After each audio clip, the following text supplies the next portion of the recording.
নমস্কার আমার প্রিয় দিদি বোনেরা বন্ধুরা, রিয়াল ব্লগার মাম্পি চ্যানেলে সবাইকে স্বাগত। যে যেখান থেকে আজকের ব্লগটি দেখছো সবাইকে অনেক ধন্যবাদ আর ভালোবাসা জানিয়ে আজকের ভিডিওটি শুরু করছি। কথায় আছে বিন্দু বিন্দু দিয়েই সিন্ধু তৈরি হয়। তো আজকের ব্লগে এমন কিছু টিপস তোমাদেরকে বলবো যেটাতে তোমাদের ভীষণ হেল্প হবে। প্রত্যেকটা গৃহিণী সঞ্চয়ের ক্ষেত্রে একটু হলেও উপকৃত হবে। শুধুমাত্র গৃহিণী কেন, প্রত্যেকটা মানুষ আমরা চাই আমাদের জীবনে একটু হলেও সঞ্চয়ের একটা পন্থা থাকুক। আর সব কিছুই জানো তো ইচ্ছের ওপর নির্ভর করে। তুমি যদি ইচ্ছে করো তুমি অল্পের মধ্যেও সঞ্চয় করতে পারবে, আবার তোমার যদি ইচ্ছে না থাকে তুমি অনেকটার মধ্যেও কিছুই করতে পারবে না। আসলে সব কিছু একটা অভ্যেসের ব্যাপার। আর তার সাথে গুরুত্বপূর্ণ হলো মানি ম্যানেজমেন্ট। এই মানি ম্যানেজমেন্ট ব্যাপারটা একবার যার মাথায় ঢুকে গেছে সেটা কিন্তু একটা নেশার মতো, যে অল্প একটু ইনকামের মধ্যেও কিভাবে আমি একটা সেভিংস করব সেটা যদি বুঝে নেওয়া যায় তাহলে দেখবে অনেক অনেক সমস্যার সমাধান এমনিতেই হয়ে যায়। কারণ আমাদের যদি ফিনান্সিয়াল স্টেবিলিটি থাকে তাহলে দেখবে বিপদ আপদ নিয়ে খুব একটা আমরা মাথা ঘামাই না। কারণ ওই যে আজকালকার যুগ অনুযায়ী ফিনান্সিয়ালি স্ট্রং থাকাটা খুবই দরকার। তো আমি কিভাবে মানি ম্যানেজমেন্ট করি সেটা নিয়ে তো আমি কখনো কিছু পড়াশোনা করিনি। আসলে ওই যে সংসারের চাহিদা অনুযায়ী টুকটাক করে অনেক কিছু এখন শিখে গেছি। তো নিজের ক্ষেত্রে যেটা কাজে লাগাই সেটাই তোমাদেরকে বলবো। আর এই যে দেখো এখানে শপিং মলে গিয়েছিলাম বাজারটা করতে, মাসকাবাড়ি বাজার। এবার দেখো আমি মাসের বাজারটা একসাথে করে আনি, এতে আমার অনেকটা সুবিধে হয়। কারণ প্রত্যেক মাসে একটা জিনিস কিন্তু একই রকমভাবে লাগে না। এই যে আমি এই মাসে যে বাজারটা করেছি দেখবে সামনের মাসে অনেক কিছু জিনিস আমার বেঁচে যাবে। তো যেই জিনিসটা বেঁচে যাবে সেটা আবার আমি কিনবো না। তো সেটা আমার যেহেতু কেনা হলো না, তো সেই টাকাটা আমার একটা জায়গায় সেভিংস রয়ে গেল।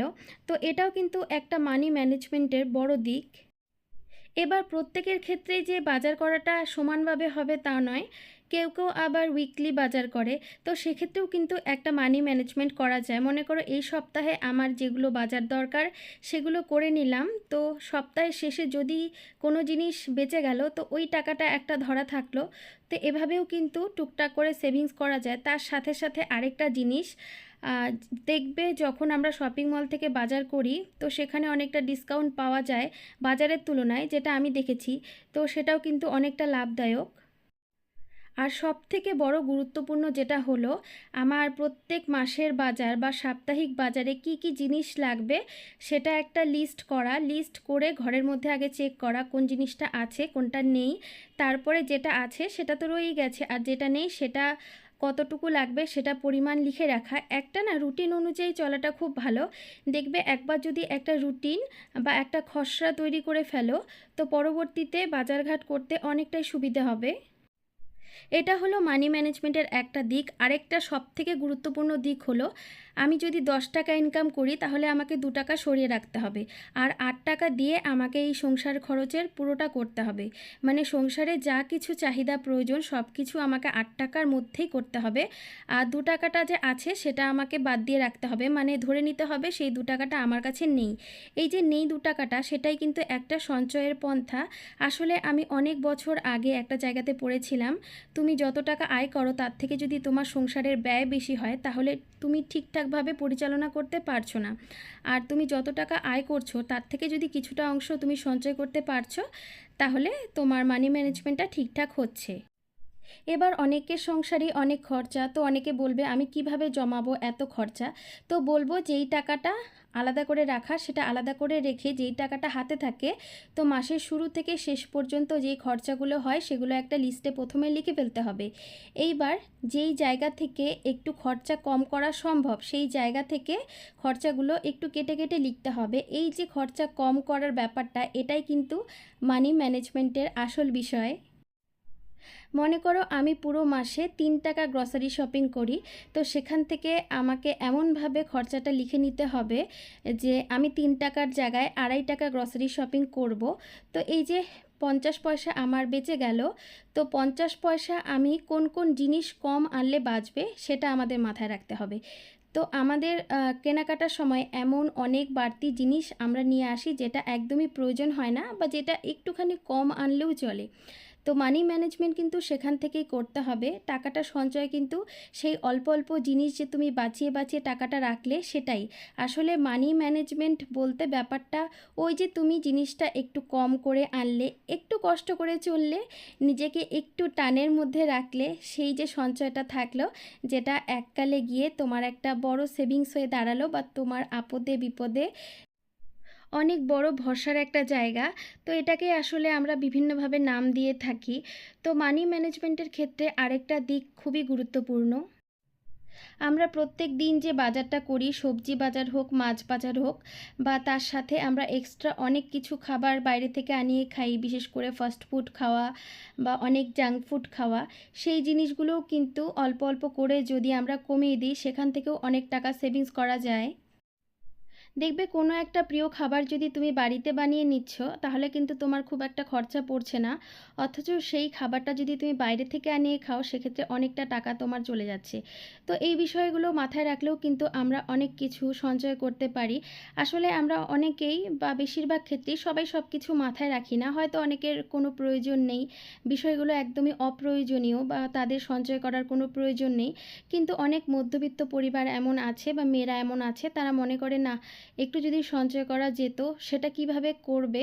হয়তো অনেকে জানে, শুধুমাত্র হয় না একটু পুশ করার ব্যাপারটা থাকে, তো তার জন্যই হয়তো করতে পারছেন না। তো তাদের ক্ষেত্রেই আমার এই ভিডিওটা, যে তাদের জন্য আমার মতো একটু হেল্প হয়, আমি যেই বিষয়গুলো আর কি নিজের ক্ষেত্রে মেনে চলি।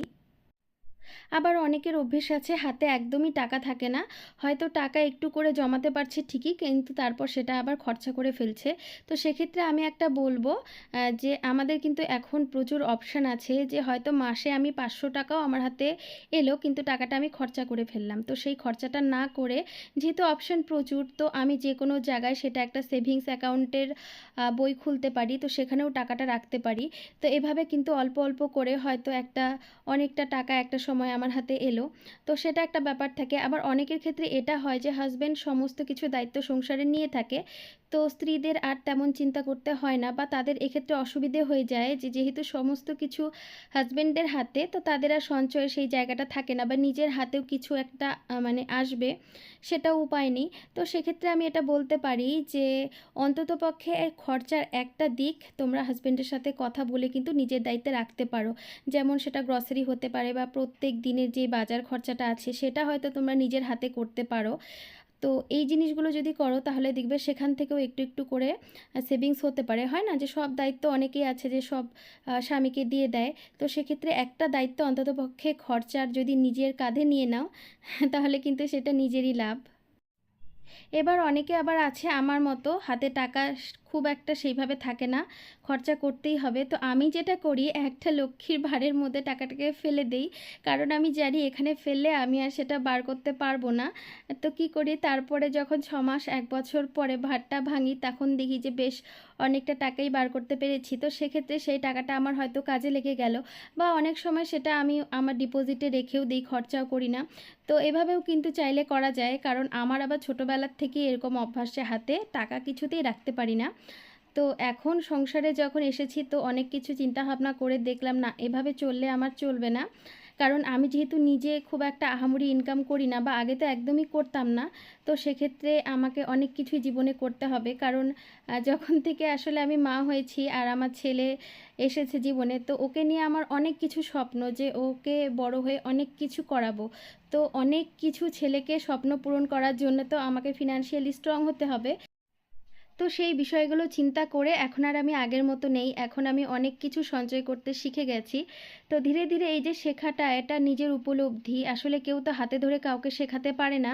কিন্তু দেখবে নিজের সংসারের চাহিদা অনুযায়ী মানুষ অনেক কিছুই শিখে যায়, বিশেষ করে আমরা মেয়েরা। আর সঞ্চয়ের দিকটা যদি আমরা মেয়েরা যদি না মাথায় রাখি না, তাহলে ছেলেদের ক্ষেত্রে সেই জিনিসগুলো আসলে বেশি আশা করাটা ঠিক না, কারণ ওরা খুব একটা সঞ্চয় ব্যাপারটা বোঝে না বা করেও না। তো সেক্ষেত্রে এই দিকটা আমাদের মাথায় রাখাটাই ভালো। আর আমাদের মেয়েদের আরেকটা অভ্যাস হলো, আমরা প্রচুর জুয়েলারি কিনি, সেগুলো হচ্ছে অক্সিডাইজ জুয়েলারি হোক, ইমিটেশন হোক, সিটি গোল্ড হোক, তো সেগুলো কিনে কিনে টাকা নষ্ট করি। তো সেটা যদি একটু কমিয়ে দিয়ে, আমি বলছি না যে একদমই কেউ কিনবে না, তো সেটা তো হয় না, না, সেগুলো একটু কমিয়ে দিয়ে যদি সেই টাকাটা সঞ্চয় করে রাখা যায়, আর অনেক দিন পর হয়তো একটা ছোট হলেও গোল্ড কিনে নিলাম, এই গোল্ডটা কিন্তু আমার সারা জীবনের একটা অ্যাসেটস হয়ে থাকলো। আর কোনো আপদে বিপদে আমি এটাকে অনেকটা কাজেও লাগাতে পারবো। আমার যদিও এসব বিষয়ে তেমন একটা অভিজ্ঞতা নেই, তারপরেও নিজে যা যা করি সেটাই তোমাদের সাথে শেয়ার করলাম। জানি না আজকের ভিডিওটা তোমাদের কেমন লাগলো, যদি ভালো লেগে থাকে প্লিজ একটা লাইক করে দিও। তোমাদের একটা লাইক পরবর্তীকালে ব্লগ বানাতে আমাকে অনেক মোটিভেট করে।